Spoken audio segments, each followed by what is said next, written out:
Hello, hello, hello. My name is Robert. I am the recovery guy, and you have entered into The Fix.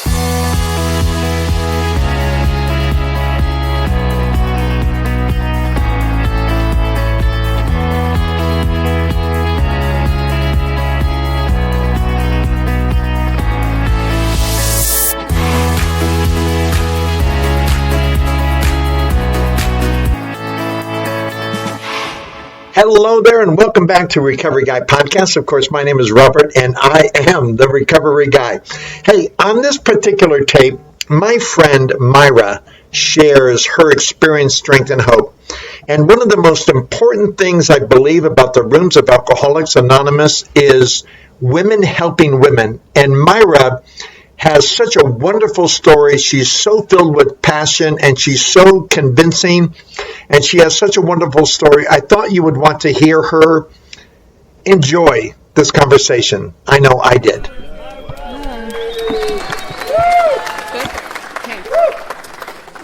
I'm Mayra. I'm an alcoholic. Hi. I'm a grateful member of Alcoholics Anonymous. When I first got here, I used to introduce myself as an addict because I like drugs. But, you know, I've come to realize, and I've learned in AA, that, you know, alcoholism, it's my thinking that's messed up. And so it doesn't matter what I put into my body. As soon as I trigger that allergy, all bets are off. You know, I'll take whatever, whenever I can. It doesn't matter if it's a pill, a drug, alcohol. And, you know, when I was 4 years old, my father is also an alcoholic. And, you know, I just have a memory of him putting a knife to his throat and saying that he was going to kill himself. And he walked out on me, my mom, and my brother. And I didn't see him again after that. I remember crying. I remember looking at my mom and her crying. And I wanted her to hug me and comfort me, but she looked away. You know, she just couldn't. She couldn't hold me. And I just remember, I don't remember anything after that day, but I do remember just feeling empty, feeling like there's something wrong with me. What's wrong with me? I don't know what's going on. I think I was born an alcoholic, and I don't know if I'm scientifically correct or not, but, you know, just looking back at how I felt growing up, I'm sure a lot of people can relate, you know, that feeling, even as a child. And the first time I put alcohol in my body, it was like I had arrived, you know, that feeling was gone, even just for a short while. And I remember that day, I was with my friend, and she drank once in a while, and that was my first time, but I didn't tell her that because I wanted to look cool. And we went to a liquor store. I'm from Long Beach, California, so it's normal to go to a liquor store and see someone walk out and ask them to buy you beer, and they'll do it, no questions asked, you know. So we asked this guy to buy us, you know, some 40s, and he did. And I just remember drinking that 40 like if it was water, and I knew from that day that that's what I was seeking. That's what's gonna fill this hole, you know, this emptiness that I felt. So every chance I got, I would, you know, save a little bit of money. Like my mom would give me money once in a while, and I'd save it and just buy alcohol whenever I got the chance. You know, looking back, my mom, she is such an amazing woman. Like, she raised 3 kids on her own. She never remarried, you know, just stayed single and dedicated her life to raising us. And I was such an ungrateful little shit, you know. I was just selfish. And, you know, my brother, he's also in AA. And when he was 17, he moved out here because my mom couldn't handle him, and she wanted him to get better. So he came out here, but I stayed out there with her. And it took him several more years to go to rehab, but he did. And, you know, just, I wanted to be cool. I wanted to be like the kids at school that were getting in trouble. You know, the ones that were getting in fights and like, I mean, there were a lot of fights in California, you know. The high schools are segregated. That's just how it is out there. But that's how I wanted to be, is I wanted to blend in and be cool. And, on the weekends I would work at my mom's job and just save money for Jordans so I could look cool. That's where all my money went, Jordans and alcohol, I met my first boyfriend when I was really young, and he ended up being my now ex-husband. But, I got pregnant at the age of 15. I had my first daughter when I was 16, and he was very abusive, very, very jealous and abusive. And I remember one day he dragged me by my hair because he thought I was looking at someone for too long, and that's just how it went. He was, he choked me one time till I passed out, and I don't know how I thought that was okay, back then. I think I just thought he would fix me or something. I don't know what it was. Daddy issues, I don't know. But he definitely didn't fix me, So anyway, when my daughter was a baby, we moved out here to Utah because I have family out here. And we were together, for about a year out here. As soon as we got married, it only took me 5 months to realize I don't want to be with him. 5 months of being married. And I'll tell you what happened.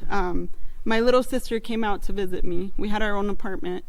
And he was always working, and cheating on me and stuff. And she got on MySpace on my computer. That was back when MySpace was the thing. I don't know if you guys remember that. Yeah. But, I got a secret account because I didn't want my ex to know. And I would go on there and see all of my friends in Long Beach having fun, living it up. And I was over there unhappy. Like, I missed all those years of, just having friends and hanging out because I was with him. Because I had a baby so young. And so, so 5 months after we got married, I called my mom and I said, Mom, please buy me a one-way ticket back home because I don't want to be with him. And she said, are you sure? And I said, yes, I've never been more sure in my life. And so she bought me my ticket, and I went back to California. And, my alcoholism just progressed. I was partying all the time. I wasn't being a mom to my daughter.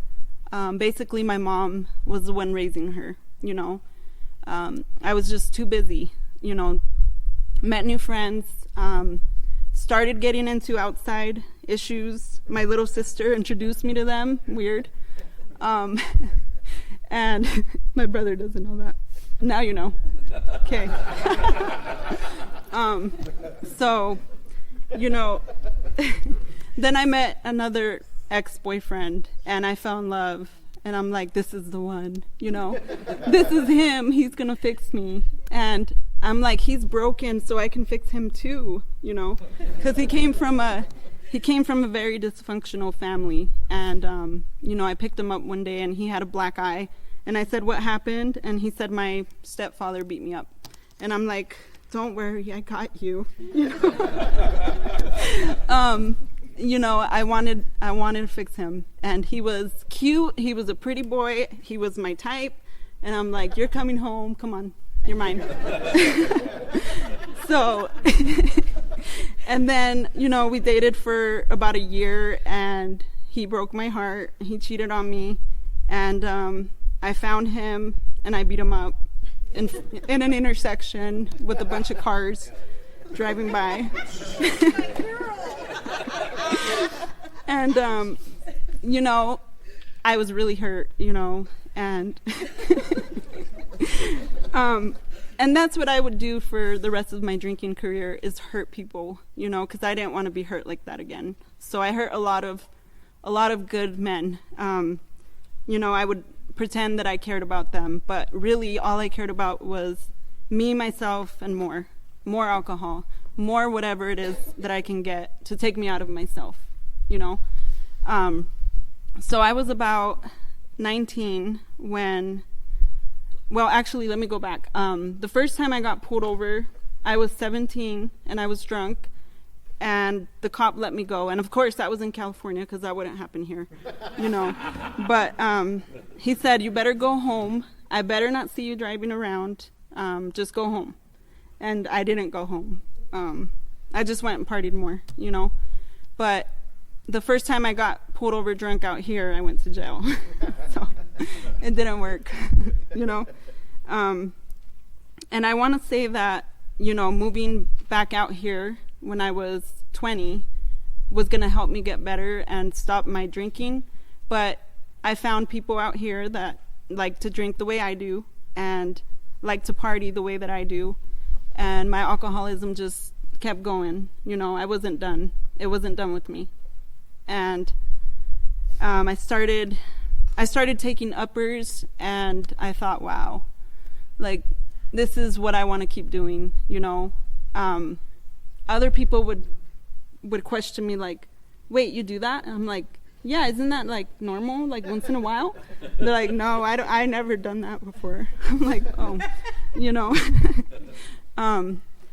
But it always led back, you know. I told myself, as long as I don't do these drugs, I can drink once in a while, right?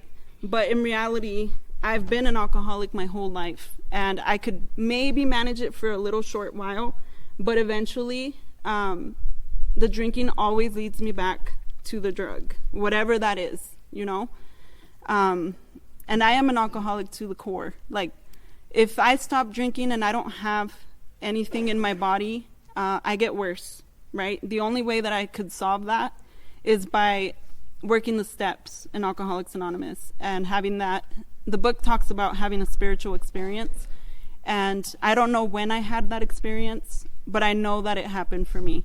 I know that I'm a complete different person today than I was, you know, 7 years ago.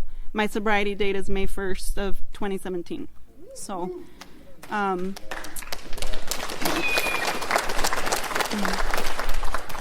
and, you know, 7 years ago, I never would have imagined myself talking in front of all these people on a Friday night.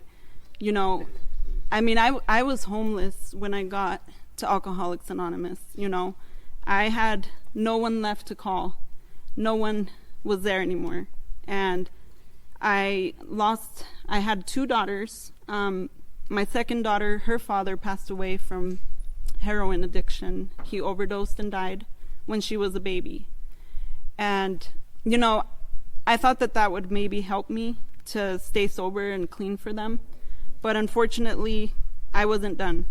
You know, those were consequences, but it wasn't enough to keep me sober. And, you know, the hardest day of my life was the day that I stood up in court and I told the DCFS judge that I am not a fit mother and I'm giving up my parental rights. That was the hardest day of my life, you know, as a mom. Like, I knew I had failed them. And that just took me back out, like, into an even further depression, and my addiction just got worse and worse and worse after that. My brother and his wife adopted my 2 girls, and at that time I had met a new boyfriend. Sorry, but and, you know, for a while everything was okay, but my alcoholism is still there no matter what. And so, you know, he started telling me, you drink too much. And I'm like, no, you don't drink enough. What are you talking about? And, you know, at first it was fun, you know, and then I just started going psycho on him and accusing him of cheating on me and just going crazy on him, you know, stalking his phone and all that. And he said, you know what, you gotta go. And I said, where? Not my problem, but you gotta go. And so I ended up in California again. And this time it was, I don't know how I ended up with some gangsters in San Diego. Like, well, I was in Long Beach, but we went to San Diego. And we were finding recyclables, and they have like these recyclable places where you bring your cans and stuff, and they give you money or voucher. And we had a friend that would sit in the hotel room high as a kite, just messing with the vouchers to make 30 cents look like $30. And like we would do that all day long. And so we made about, I don't know, $5,000. And I thought, this is cool, you know. But I felt like just so empty and so lonely, and no matter how many people were around, I still felt alone, you know. That feeling of just, I'm a fuck up, you know. I'm a bad mom. I'm a bad sister. Like, I'm a bad daughter, you know.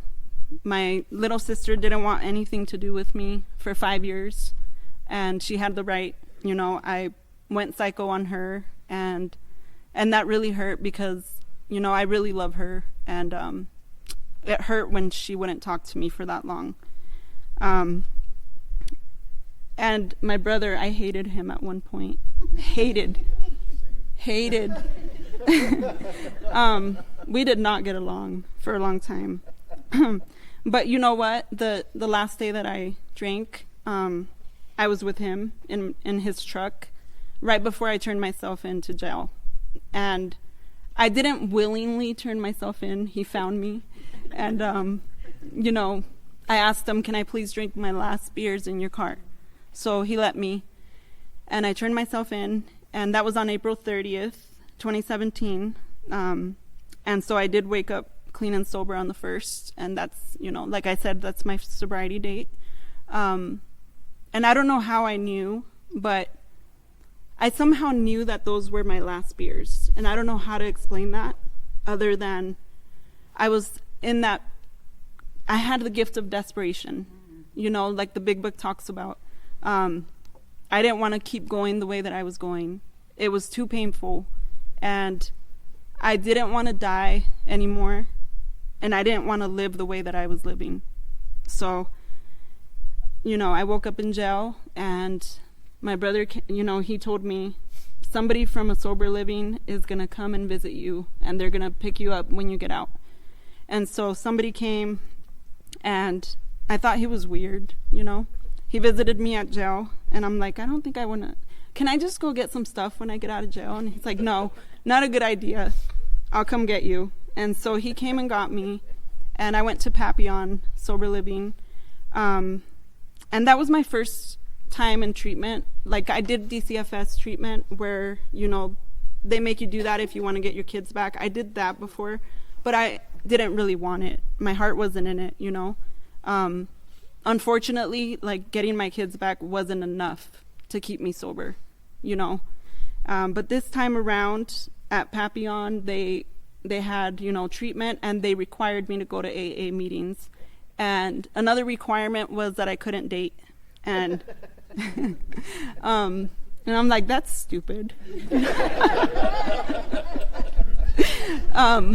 But, you know, I did it because I wanted this time, you know. I wanted to feel the way everybody looked in AA, you know, happy, joyous, and free. And I had never felt that before, never. So my brother said, call this woman, her name is Jackie, and she will come. Why are you laughing, Ian?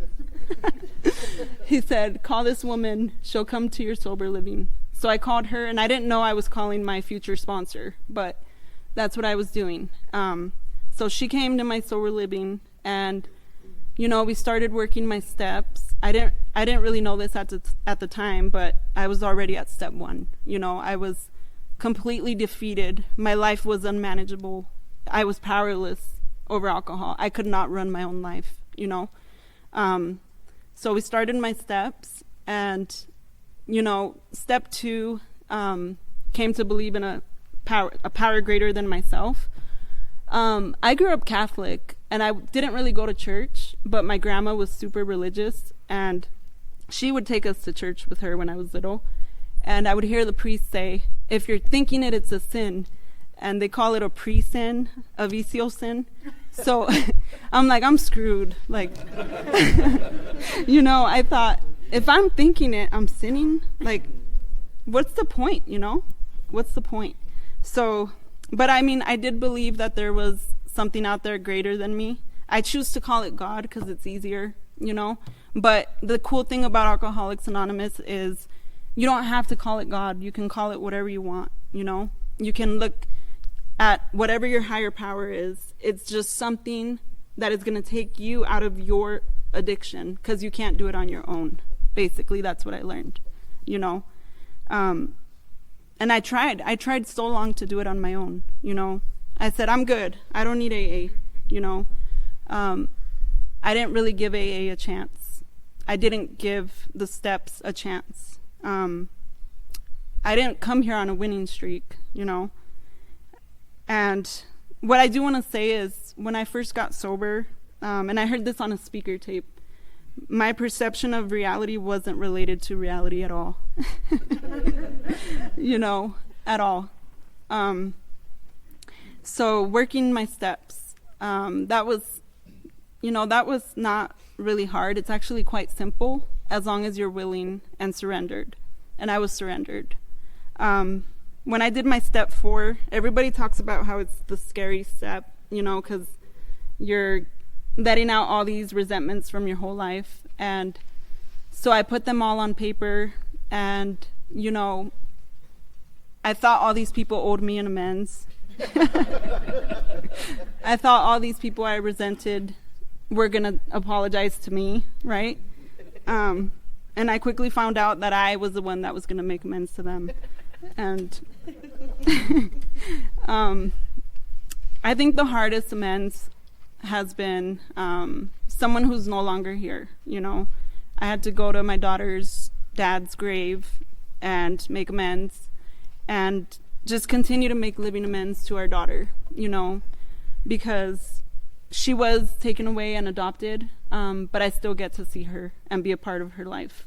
And that's only because of Alcoholics Anonymous, and she knows that I'm her tummy mom. That's what she calls me. And she doesn't ever have to see me use or drink again, I had about 9 months clean and sober when I got the twins back.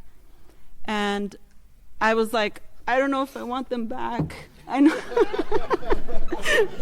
Okay, I know that sounds mean. Like, I was really grateful to have them back, and it felt really good, and I cried. But it was overwhelming, Like, I was used to doing my own thing, going to meetings whenever I want, doing whatever I want. And then it's like, you've got 2 little twins, got to carry 2 car seats to every meeting I go to. So that was hard, but I have a lot of support. I have, my mom, my sister-in-law, like all of my family has been a tremendous support for me. And their father, the one that kicked me out, so I ended up, I forgot to tell this part. I ended up in California doing that, and then he said, I'll give you another chance. So I came back to Utah, and, I got pregnant, and he kicked me out again.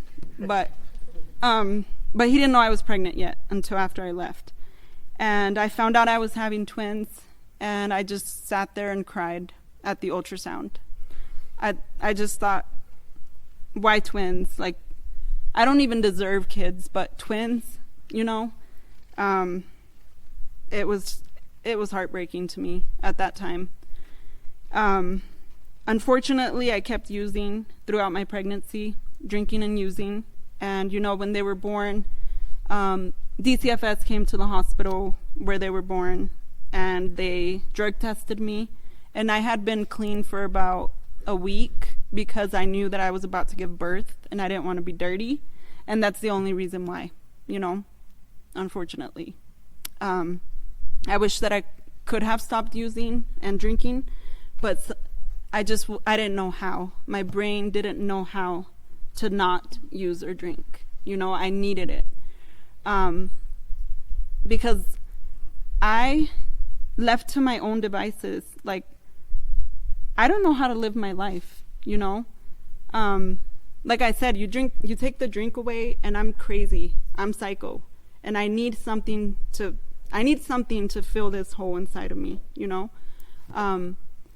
So those babies, I mean, I'm lucky that I got them back, honestly, because I remember the judge saying, you gave up your daughters, why should I give you back these twin babies, you know? And I didn't really say much, but they saw, you know, the actions that I took in Alcoholics Anonymous proved that I was a changed woman and that I was ready to be a mom this time. And, you know, I resented my dad for a really long time for leaving us and, you know, for leaving my mom to raise us all by herself. But when I made my amends, I realized, you know, I feel bad for him. He doesn't get to experience Alcoholics Anonymous like me. You know, hopefully one day he will. I have no idea where he is. He's been missing for a long time. And me and my brother got his disease, you know. My little sister, I was sure that she had it, but apparently she was just a hard drinker or something like that. She was able to stop, you know, and she can drink one glass of wine and that's it. And I'm like, how do you do that? I don't get it, you know. And she's, you know, we have a very good relationship today, me and her. It took her I had about a year sober before she actually started talking to me again. And today we call each other all the time. We text all the time. She's about to give birth to her very first baby, and I get to be there, you know.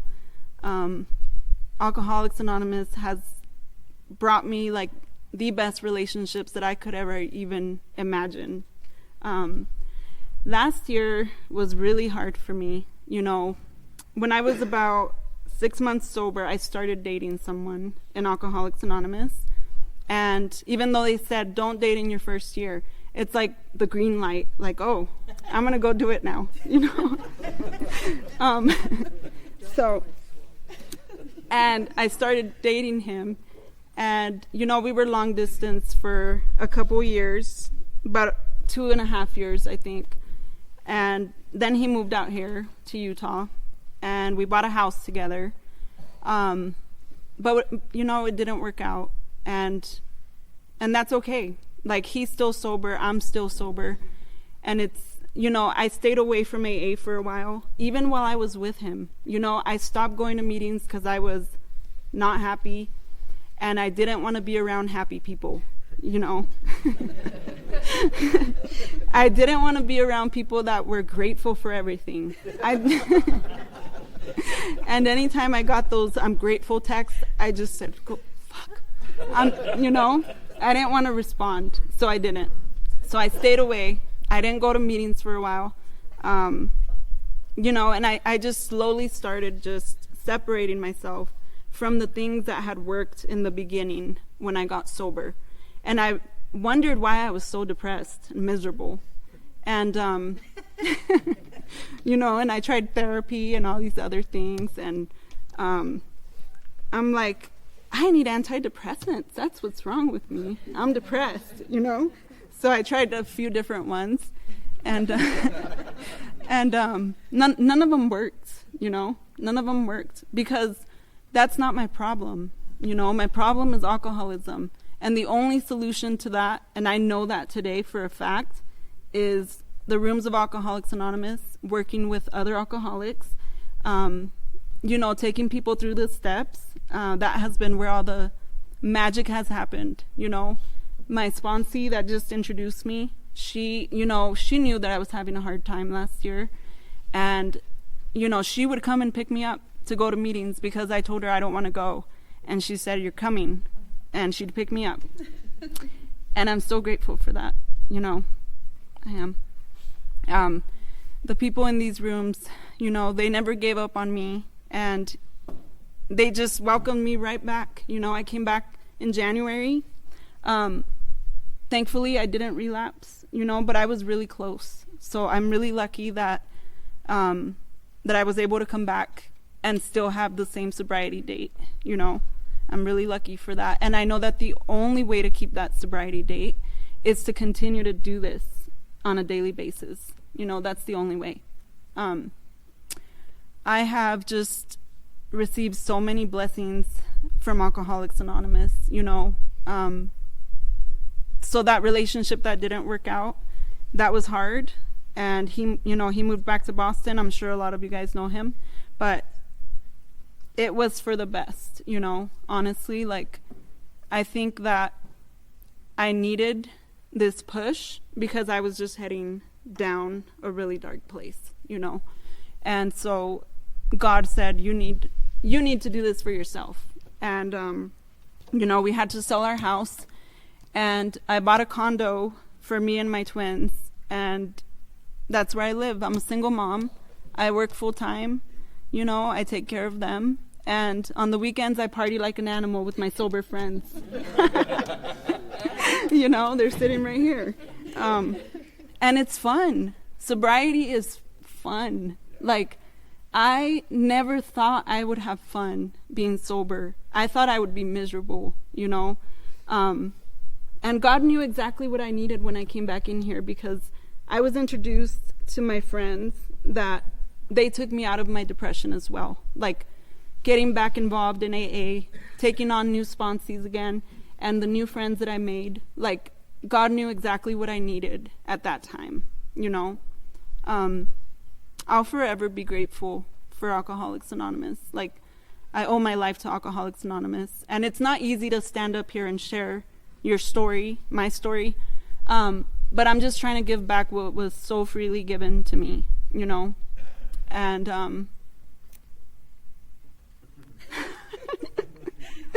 I think that's all I have. So. All right.